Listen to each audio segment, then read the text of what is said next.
ఏపీలో Janasena, TDP, BJP పొత్తు గురించి అందరికీ తెలిసిందే. అయితే జనసేన టీడీపీతో పొత్తు పెట్టుకోవడం వల్ల టీడీపీని తొక్కి జనసేన ఎదిగే అవకాశాలు కనిపిస్తున్నాయంటున్నారు రాజకీయ విశ్లేషకులు. ఆంధ్రప్రదేశ్లోని రేపటి రోజున ఓటింగ్ ఫలితాలు వెలువడనున్న విషయం తెలిసిందే.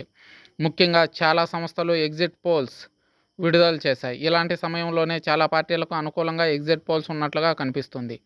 Access my India, India today సర్వేలు ఏదైతే నిన్నటి రోజున తెలియజేశాయో అసెంబ్లీకి, పార్లమెంటుకు సంబంధించి భిన్నమైన పరిస్థితిని తెలియజేసింది.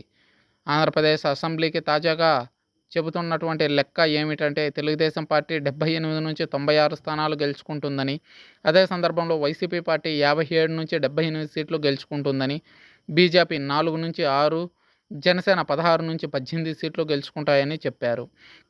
పర్సంటేజ్ ఆఫ్ ఓటింగ్ చూస్తే టీడీపీ కంటే వైసీపీ పార్టీకి ఎక్కువ అంచనా వేశారు. టీడీపీకి 42%, వైసీపీకి 44%, జనసేనకు 7%, బీజేపీకి 2%, కాంగ్రెస్ పార్టీకి 2%, ఇతరులకు 3% అంచనా అన్నట్లుగా యాక్సెస్ మై ఇండియా సర్వే సంస్థ తెలియజేసింది. ఇది టీడీపీ పార్టీకి కాస్త షాకింగ్ పరిణామం అని చెప్పవచ్చు. ఒకవేళ జతలు కట్టడం వల్లే తెలుగుదేశం పార్టీ అధికారంలోకి వస్తుంది తప్ప పొత్తు కట్టకపోయి ఉంటే దాని పరిస్థితి ఏంటి అన్నది ఇక్కడ సందేహం మొదలవుతుంది. పొత్తు వల్లనే ఇక్కడ ఒకవేళ టీడీపీకి భారీ విజయం సాధ్యమవుతుందని యాక్సెస్ మై ఇండియా అంచనా వేస్తుంది. 21 స్థానాల్లో జనసేన 18 సీట్లు గెలుచుకునేలా కనిపిస్తుందని చెబుతున్నారు. జనసేన వల్లనే తెలుగుదేశం గెలుస్తున్నది.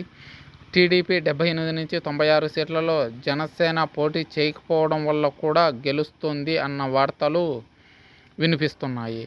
అయితే గత ఎలక్షన్స్లో మాత్రం విభిన్నంగా 23 స్థానాలే రావడం అనేది స్పష్టంగా గమనించాల్సిన విషయం. అదే సందర్భంలో వైసీపీ పార్టీ 50 నుంచి 67 స్థానాలు గెలుచుకునే అవకాశం ఉందని, ఓటింగ్ 44% ఓటింగ్ అంటే కిందసారి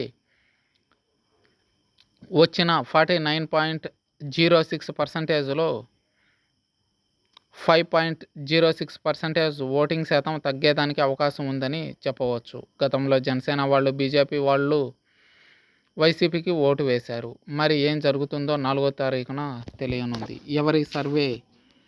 ఎవరి ఎగ్జిట్ పోల్స్ నిజమవుతాయన్న